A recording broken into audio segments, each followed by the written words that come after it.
Hi, it's a bit of a mixed bag for you today. First of all, we're going to have a quick chat, look at a couple of books, look at a tarot deck, and then we're going to go on a trip to Achill Island. You're coming with me. See you there.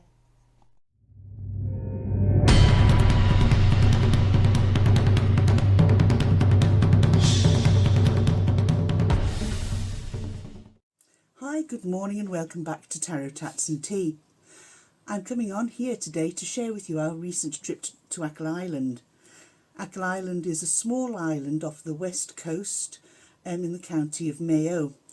It is a rugged landscape, in parts where it appears quite barren. However, it has a beauty that it's impossible to describe. It's a beauty that you have to experience. So I'm going to be putting clips into this video so that you too can experience that beauty. And to all people that follow here, if you are ever thinking of a trip to Ireland, I would really recommend the West Coast. The East Coast has a completely different beauty. The beauty here is green and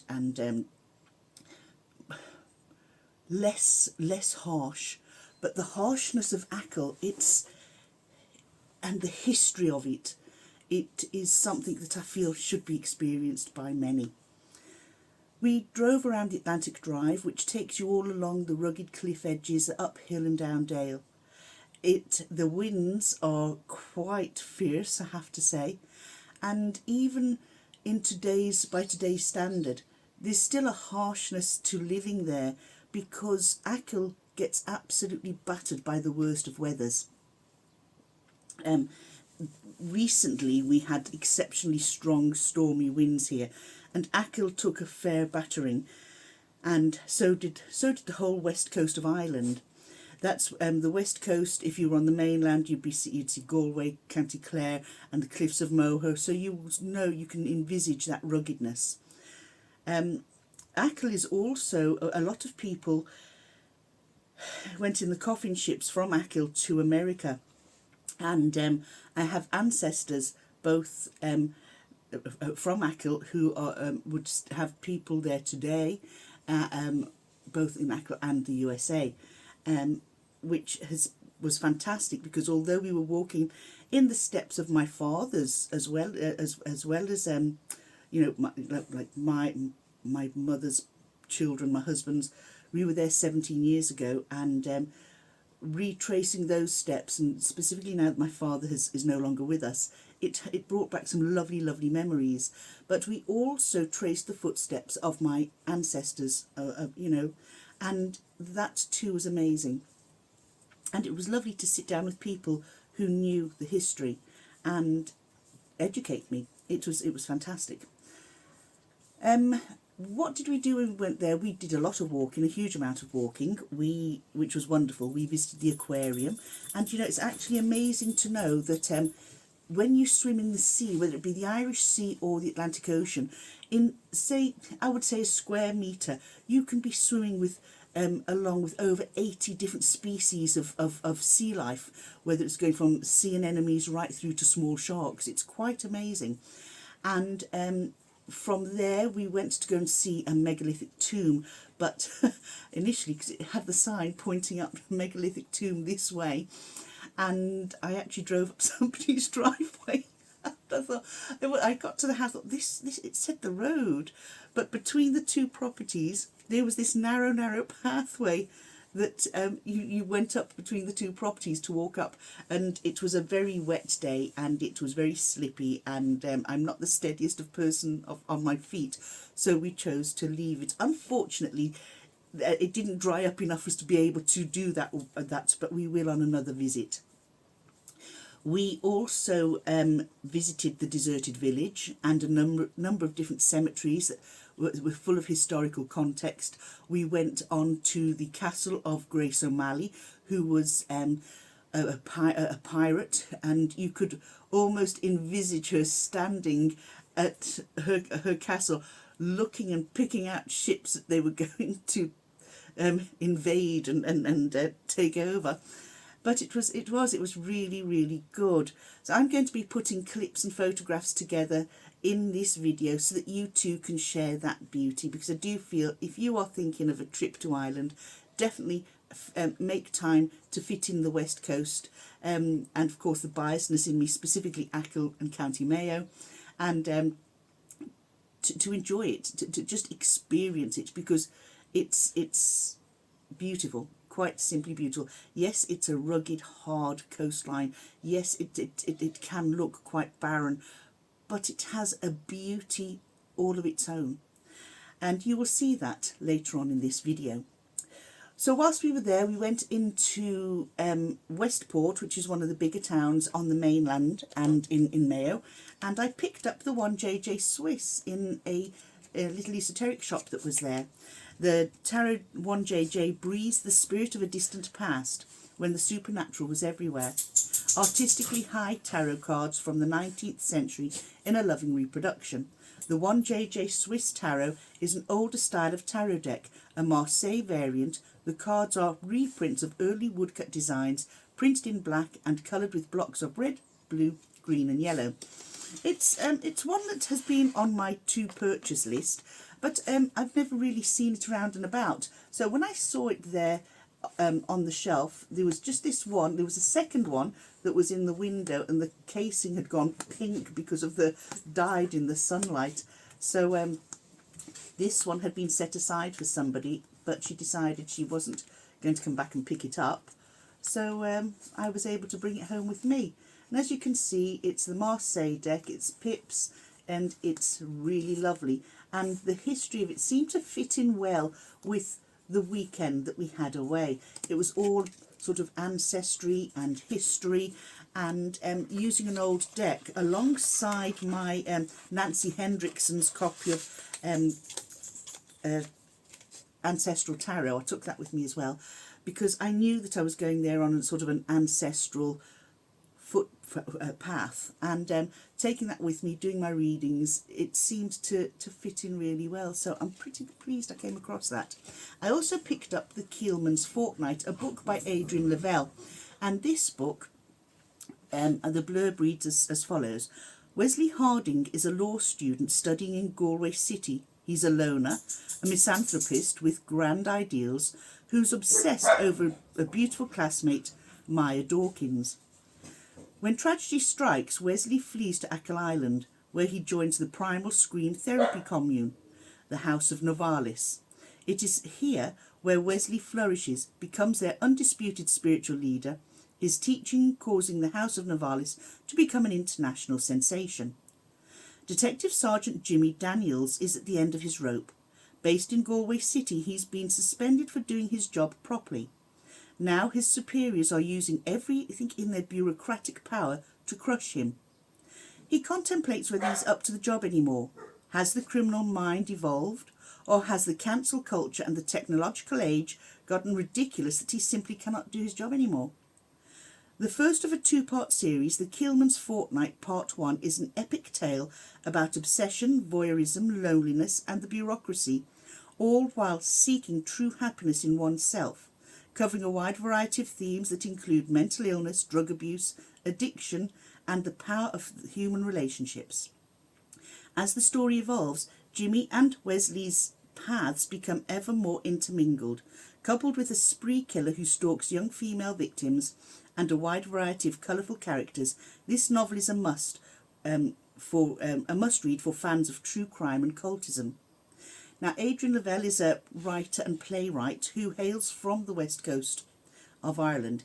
He's a proud author of 3 stage plays, A Fig for a Kiss, Memento Morte and Godhead, which have been staged on numerous occasions in Galway City and throughout the west of Ireland.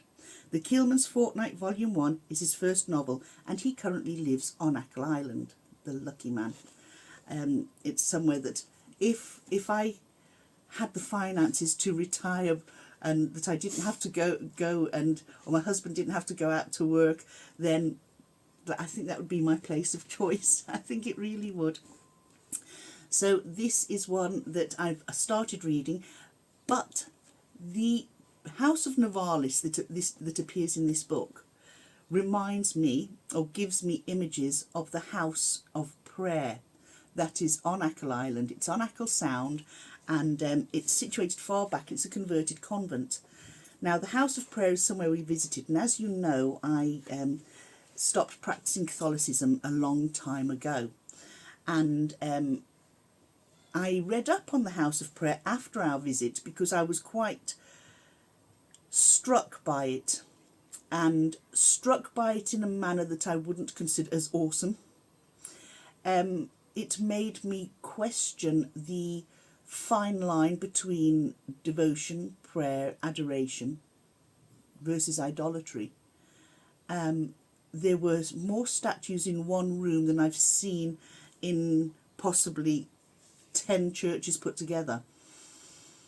These life-size statues were everywhere, and it really gave off an air of unease. Now, my feelings were quite the opposite to people I'd spoken to about the place, who felt that, oh, I would love you to visit, see what feeling you get from it. So, you know, one person gets a lovely feeling of calm and healing, which is great, because no one method suits everybody, as we know.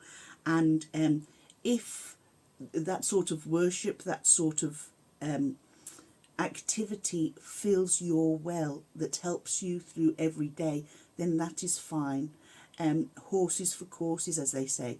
For me, it gave me a feeling of unease. It didn't sort of fill my well with ease, and healing was definitely not the feeling that I was experiencing.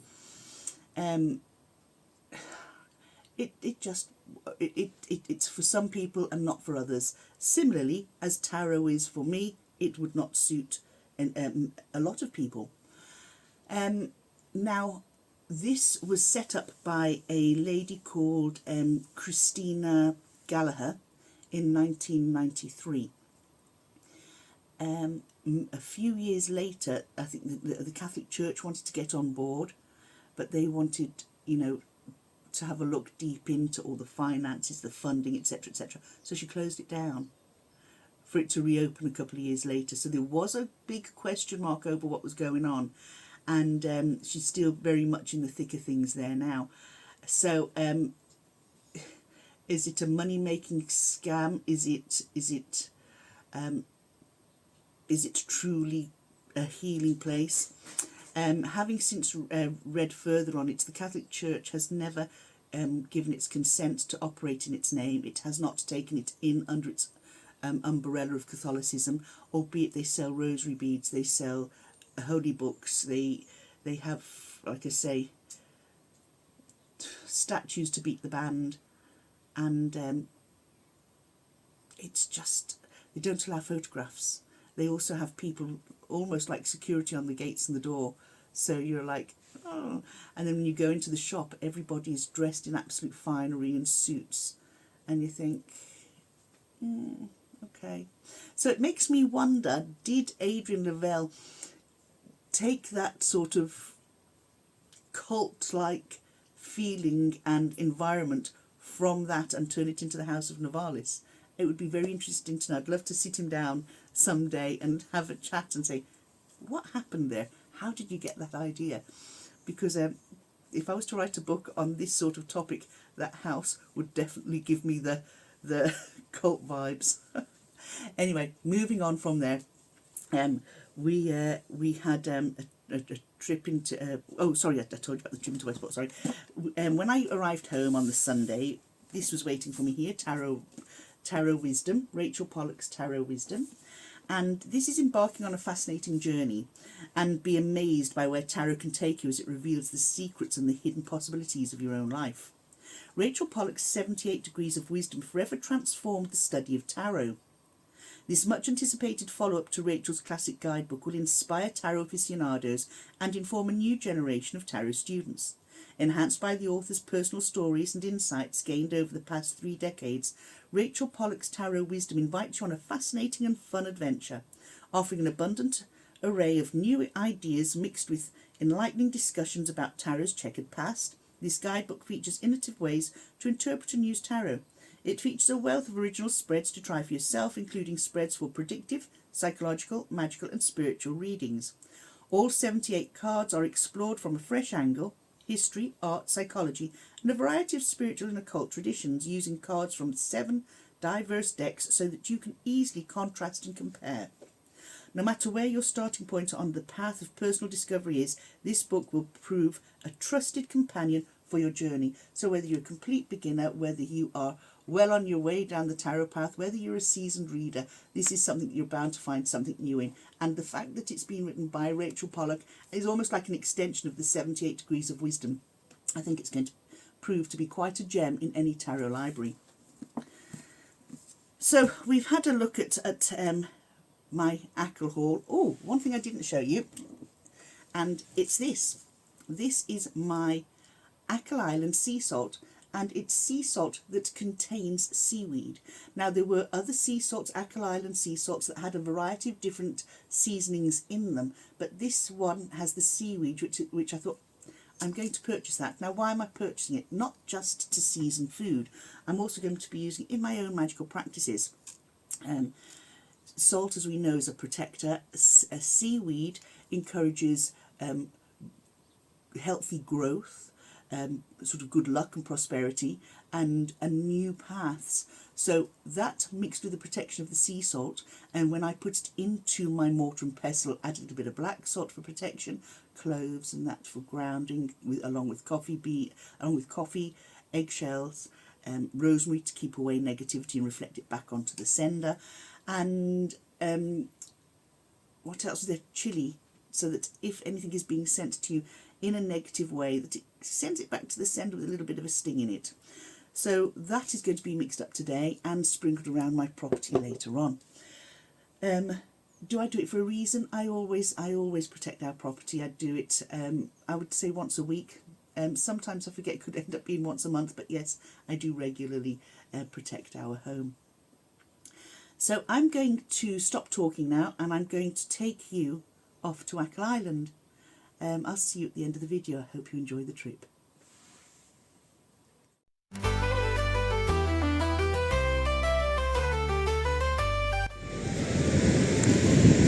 About 17 years ago, well, between 14 and 17 years ago, I was on this beach, Keem Bay, here on Achill Island, and I was here with my parents as well as Jerry and the children.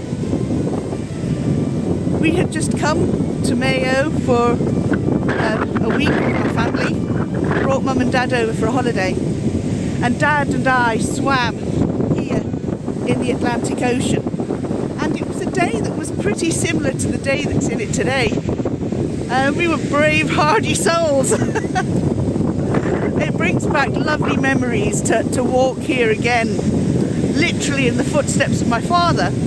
Now, Jerry and I chose to come to Achill this weekend. Well, Jerry gave me the option where we want to go, and I chose Achill pretty much for selfish purposes, I have to admit, because not only are we here today walking in the footsteps of mine, my father's, my mother's, my children and my husband's from all those years ago, but I'm actually walking in the footsteps of my very own ancestors. You see, my family has ties to Achill. I won't go into the ties because they're pretty much personal. They're pretty much close, and it's something that we only found out about in the last 4 or 5 years. And I'm here tracing the footsteps of my biological ancestors, of people who would have lived a hard life. They would have been here in times where life was very hard on the west coast of Ireland, through just the harshness of this land itself, but then you also had the famine as well, which drove people from Ireland, from the island of Ireland. But my connections go further back than that. They go back for generations and generations, and I'm actually going to be meeting up with DNA relations. And I'm really excited and I'm looking forward to it. I'm a proud Celt, Welsh predominantly, with Irish blood running through my veins, and it makes me proud. It makes me a true Celt, and it makes life even more of an adventure. You couldn't write about it, I tell you, you couldn't write about it. But isn't this just so beautiful? I'm actually here looking for a stone for my mum, you know, from memories of our last journey here. But Mother of Divine God, when you want a stone, you can't find one. The beach is as clear as anything. Jerry's up in the car waiting for me. I just wanted this little bit of time to stroll and to just take in this harsh beauty, because that's what it is. It's a harsh, stunningly beautiful environment, and I love it. I truly love it. I feel like I'm at home. And these words are words that I shared with my father many years ago. Many years ago. And I'm sharing with you. With a lifting tune and our heartfelt sigh, the days are past, today's gone by. In the flicker of firelight, shadows dance and sway to the rhythm of our dreams. And the songs we play, the chords of yesterday blend with the new in this timeless land where our hearts stay true.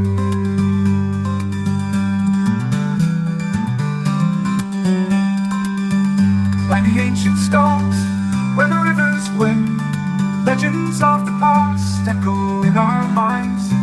With a lifting tune and our heartfelt sigh, the days are past, today's gone by. In the flicker of firelight, shadows dance and sway to the rhythm of our dreams. And the songs we play, the chords of yesterday blend with the new in this timeless land where our hearts stay true. Underneath the stars with the moon aglow, we sing of distant lands where the wild winds blow, the harmonies rise.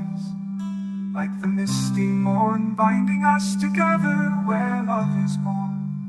Lord, with every strumming beat, our souls take flight, carried by the music into the night. The melodies we feel like air, telling stories of the world beyond the earth. As the final note fades into the dawn's embrace, we cherish the moments in this sacred space.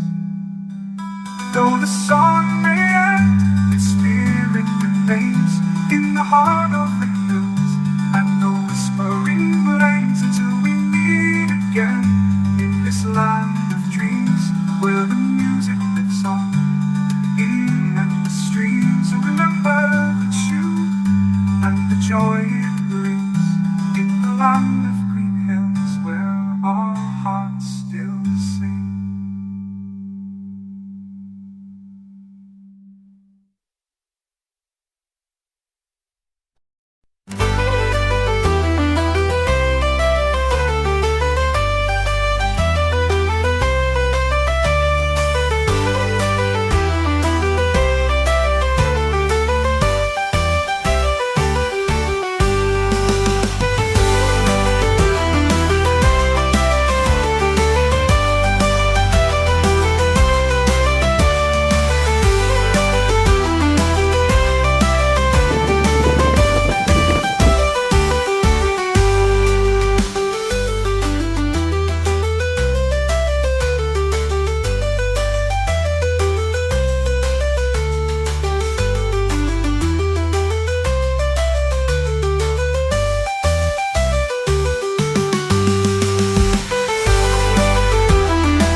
you enjoy your trip to Achill?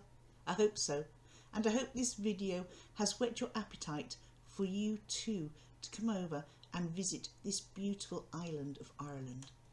There are so many gorgeous places, whether you're visiting the north, south, east or west. There's always beauty to be found here. Take care now.